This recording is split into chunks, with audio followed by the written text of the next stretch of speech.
There's a quiet assumption that gets reinforced almost everywhere we look, that the most successful people are the ones who have everything figured out. Clear plan, clear path, clear outcome. We're taught to admire certainty, to trust the roadmap, to believe that life is something you predict your way through. There's another kind of intelligence that rarely gets as much attention. There's this long quote that, well, it does its best to capture it. It goes like this: "The most brilliant people are living from a place of deep curiosity. They're not obsessed with predicting the path, they're engaged with discovering it. While the world worships control and certainty, they move differently. Not because they're reckless, but because they've learned that real life doesn't unfold in straight lines. It opens up through detours and unexpected doors. A life built on planning is often a life built on fear. Fear of the unknown, of changes, and of failure. But a life led by curiosity, that's where the soul expands. Curious people don't need all the answers to begin. They just need enough wonder to take the next step. And that's the difference. Planners seek safety. The curious seek truth. One builds a cage, and the other builds a meaningful life." What a quote. If you really sit with it, it challenges something deeply embedded in how we're conditioned to move through life. Because planning, it feels responsible. It feels mature. It feels safe. And in many ways, it is pretty useful. I mean, structure matters. Direction matters. Preparation definitely matters. But there's a point where planning stops being a tool and starts becoming a boundary, where the plan doesn't just guide the path, it begins to limit it. And that's where curiosity becomes not just helpful, but essential. Because curiosity doesn't require certainty to move forward.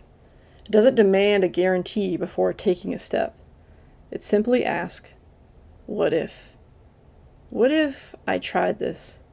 What if I learned something? What if the path I didn't plan is actually the one I needed? And that question opens doors that planning alone often never sees. The irony is that most people don't avoid growth because they lack ambition. They avoid it because they want to eliminate risk before they begin. They want the outcome before the experiment, the certainty before the step, the map before the terrain. But life doesn't work that way. Real life is not a straight line. It rarely rewards perfect planning as much as it rewards adaptability inside of uncertainty. And the people who seem to move through life with momentum, the ones who grow and shift, reinvent, and expand, aren't necessarily the ones with the most detailed plans. They're the ones willing to stay engaged with discovery. They move differently, not because they don't care about the outcomes, but because they trust that outcomes are often revealed, not controlled. There's a kind of courage in that, not the loud courage of bold decisions, but the quiet courage of staying open when things don't go according to plan. Because openness is uncomfortable. It means admitting you might not know enough yet. It means allowing yourself to be shaped by experiences you didn't schedule. It means accepting that detours are not interruptions. They're part of the design. And that's where curiosity changes everything. Curious people don't begin because they have certainty. They begin because they have interest, a pull, a sense that something is worth exploring, even if it's not fully understood yet. And then they keep going, not because every step is clear, but because each step reveals something new.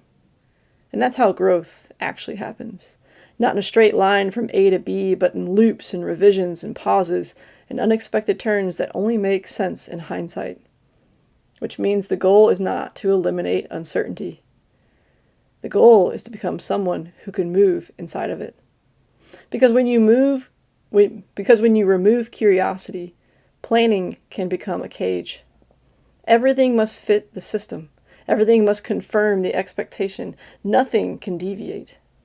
But when curiosity leads, even uncertainty becomes useful.